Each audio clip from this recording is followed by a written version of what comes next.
Hello everyone, I'm Vanessa Cedron from BE1V. I'm here to share you the philosophy of Aristotle and his definition of man.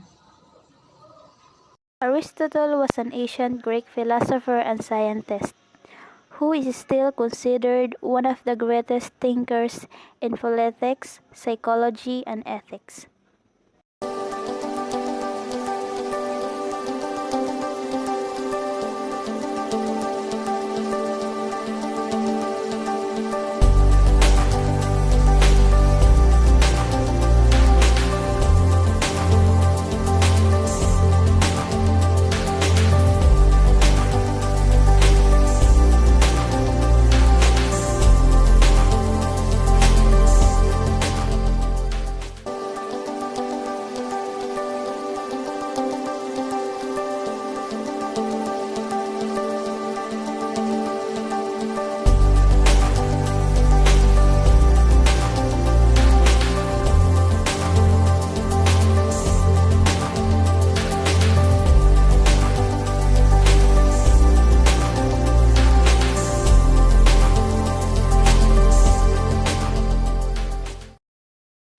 When Aristotle turned 17, he enrolled in Plato Academy in 338.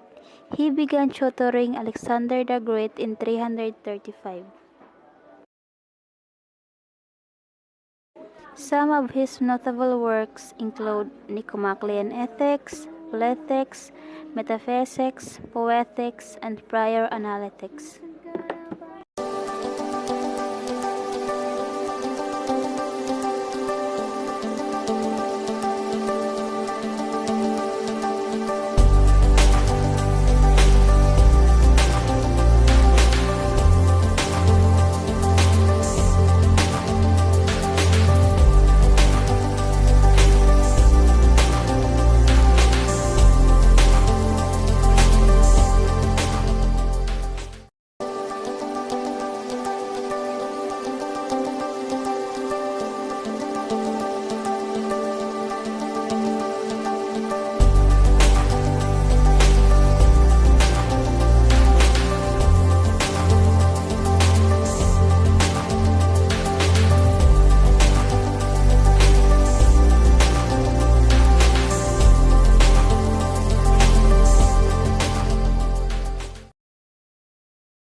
Aristotle was lived in Lesbos Island in Greece, Chalcedon in Euboea, Greece,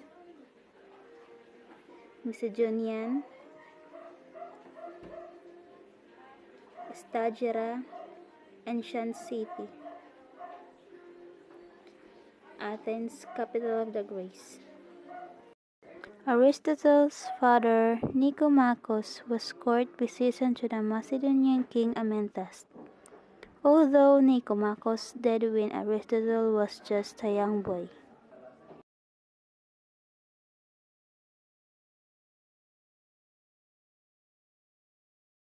Aristotle remained closely affiliated with and influenced by the Macedonian court for the rest of his life.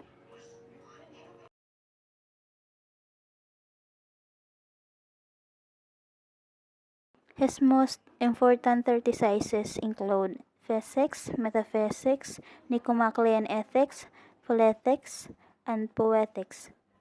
Aristotle studied and made significant contribution to logic, metaphysics, mathematics, physics, biology, botany, ethics, politics, agriculture, medicine, dance, and theatre.